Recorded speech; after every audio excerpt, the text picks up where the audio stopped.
Hi everyone, in this video I'm going to give you 5 signs of a bad driving instructor. The first one is an instructor that didn't check your driving licence before you drove with them on your first lesson.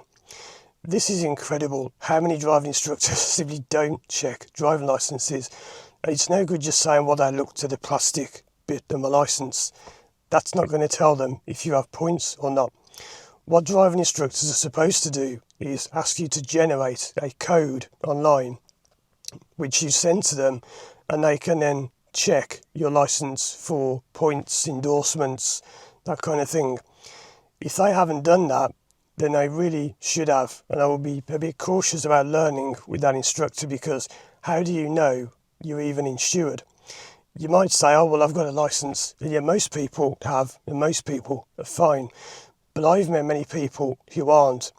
I met one pupil who came out for a lesson, and when I asked to see their provisional driving licence, they said, I thought you only needed one of those if you learn with your parents. Now, I don't know where they got that idea from, but they hadn't even got a provisional licence. I had another pupil who came out, and I said, can I see your provisional? And they said, oh, we haven't got one. And I said, well, I thought you told me in your email you've been driving for months. They said, yeah, I've been having lessons for months. And they hadn't even got a licence. Their instructor wouldn't have been insured. They weren't insured. That instructor, if they'd have had a crash or anything, could have lost their job. You must have your licence checked by a driving instructor before you begin lessons. And they'll do this on your test. The first thing they'll say when they walk in the room is, can I see your licence? And they can run checks on them anyway before they even meet you. The second one to watch out for is the eyesight check. Did your driving instructor check your eyesight before giving you lessons? Most of them don't. And I would say, having taught over 1,000 people, I've only had a few, probably less than 10, who'd actually had lessons before, who had had an eyesight test. Your driving instructor must get you to read a car number plate, and if you can't read it from a set distance, then you can't drive. And over the years, I've had a surprising number of people who didn't know they couldn't see. I remember once this girl came out for a lesson, and I remember I said to her, can you see that car? Can you read that number plate? And she was, no. And I said, okay, it's a bit far away, so I'll find another one. And the car was right in front of us. It was probably 2 meters in front of us. She couldn't even read it. She had to go off and get glasses. And she came back and said to me, I'm so glad you told me about that, because she didn't even know she needed to wear glasses. No wonder she'd had so much trouble in her life. She couldn't even see, and she didn't know. The third thing you need to look out for is driving instructors who, by the way, there are pages to these things on my website I'll link to below. There's one about checking the licence, and there's one about, I think the eyesight is on there, but there'll be links in the description to these things. The third one is instructors who teach you to move off by holding the brake pedal down and then lifting the clutch. Those of you who've been watching my channel for years, I'm not even going to bother going over that because I've done it in other videos.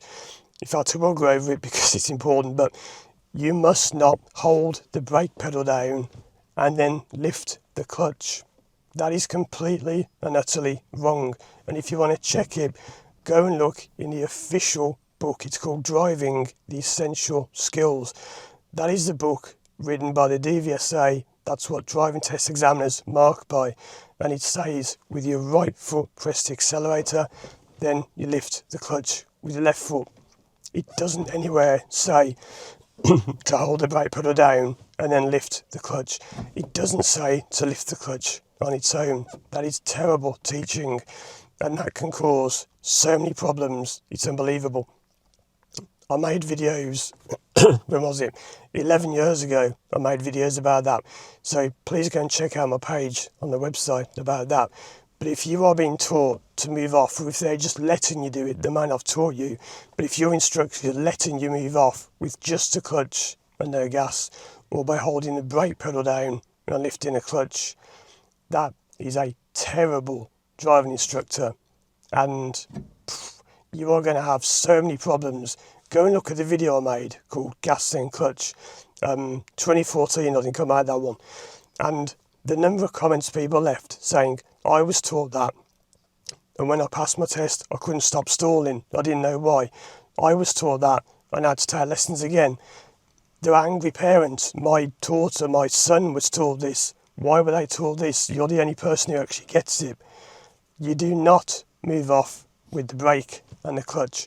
And somebody once said, well, you're wrong, because what if you're using hill assist? Well, yeah, you still would use a gas clutch.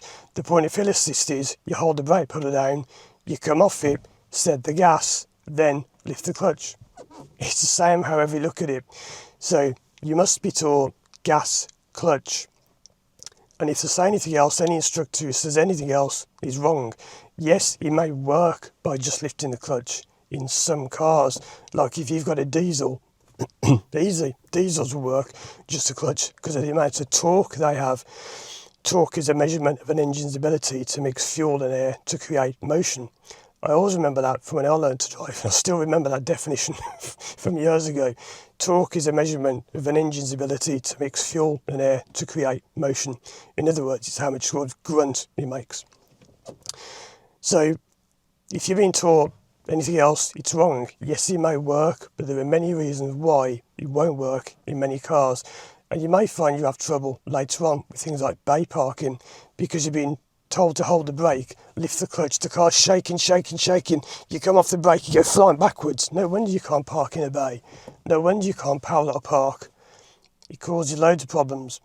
So having said I wouldn't talk about that one much, I did. Number 4, I'm going to put the window down a bit. Number 4 is teaching people to stop at every junction. Go and watch my video, Common Driving Test Mistakes 2, filmed in I think 2014 or 2015. You get to a junction, stop, move off, stop, move off, stop, move off, red light, stop, move off, stop, stop, stop, stop, stop, stop, stop, stop, stop, stop, stop, stop, stop. No wonder people have trouble driving. And you say to the instructor, because I've trained hundreds of instructors, I'll say, is that how you drive? No. So why are you teaching it then? Because they're a learner and I'm an instructor. So it's different for me. No. You teach people to drive properly. I teach people from the beginning. I've done get more videos. I taught someone to drive from start to finish on video, Lucy, which was 9 years ago. I can't believe it, 9 years ago. Go and watch those lessons. I think if I remember, I said to her about this, and I said, look, for the first few minutes, I'm going to get you to stop and go, just so I know that you can stop and go, but then very quickly, stop that. That's not how you do it. And then we spend the next 40 hours or whatever it was doing it the proper way. So don't just stop at junctions. That is a major cause of problems. The single biggest reason, the number one reason people fail the driving test for the last 10 years running and longer than that, I think, has been junctions observation. And it's not because people don't look, it's because they've been taught to stop. They can't see what's around the edge.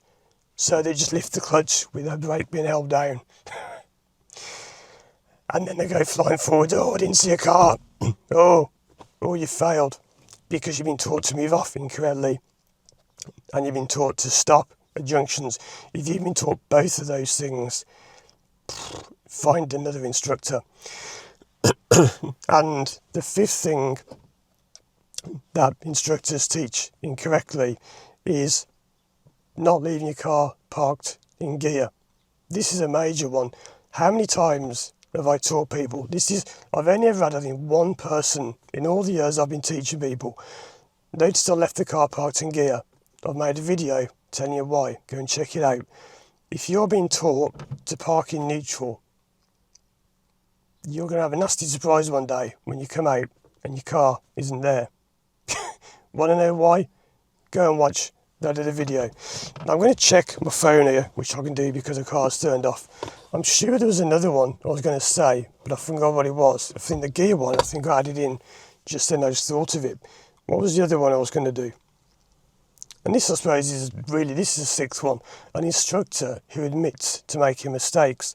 When I was trained, you must never admit to the people that you've made a mistake, ever, under any circumstance. Why?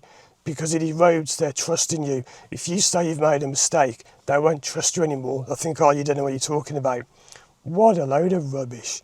Of course people make mistakes. Notice I've been coughing throughout this video because I've just had surgery on my throat, if you don't know.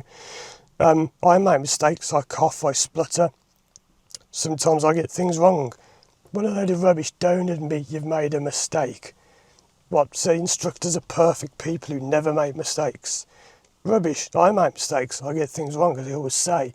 I learn from mistakes. Oh yeah, that's the other one. How could I forget? Don't book driving tests using apps. Now, I understand why people do this. Driving test waiting times are very long. They have been for many years, though, 5 years or more. You are not allowed by the DVSA to book tests through apps. If driving instructors do that and encourage people to do it, we can be struck off the register for using apps. Did you know that?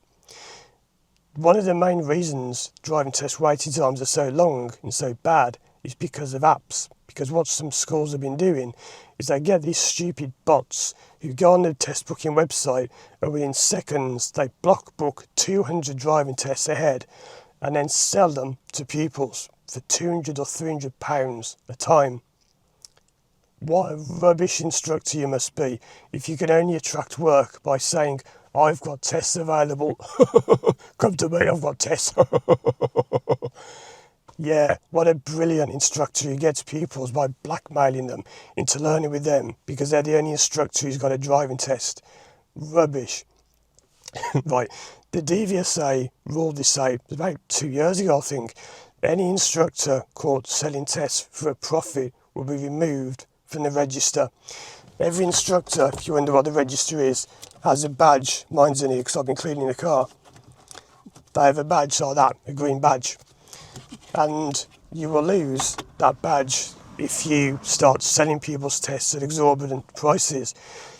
That is scummy behaviour, to go online and book a test and then sell it to people for more. If you can charge more for your services, great. My skill isn't dictated by your budget. So if I charge a high price, which I do, that's up to me. If you want to pay, that's up to you. But you must not sell a service, a product, whatever, that has a set fee, like a driving test, £62, let's say, and then you go and flog it for £200-300 because you're a brilliant instructor. You're rubbish. Like, don't book tests using apps. They don't have to do them. If you do, if you turn up for a test, it's booked through an app. They don't have to do it. If your instructor is selling you tests at a markup, report them to the DVSA. You can go online and report instructors for doing that. I'm not promoting my school here, but just this is linked to this. I don't sell tests. I don't have contracts for pupils to sign. It's all just free. You come to me, you learn. If you don't want to learn, you go, you book your test yourself because then you're in control of it. Never let your instructor book a driving test. And there is actually a thing at the moment going on. I had an email about this about 2 weeks ago, but I didn't do a video on it. The DVSA are consulting through several different options, and one of them is they're considering making it so that only a learner driver will be able to book a driving test, which will kill the apps dead. Because at the moment, instructors can book them, and I don't agree with that. Yes, I get the idea, book your people a test, it's all very nice and it can seem like a nice service. Is it really that hard for you to book a test yourself? Or would you rather not stay in control of it rather than have someone else telling you, I'm going to move your test and all this? So yeah, they are consulting on whether instructors will be able to book tests for much longer. We may be learners only. So I hope you found that helpful. Check out these other videos of mine on the screen and check out the links in the description. Thanks for watching, and as always, I'll see you again soon for more videos.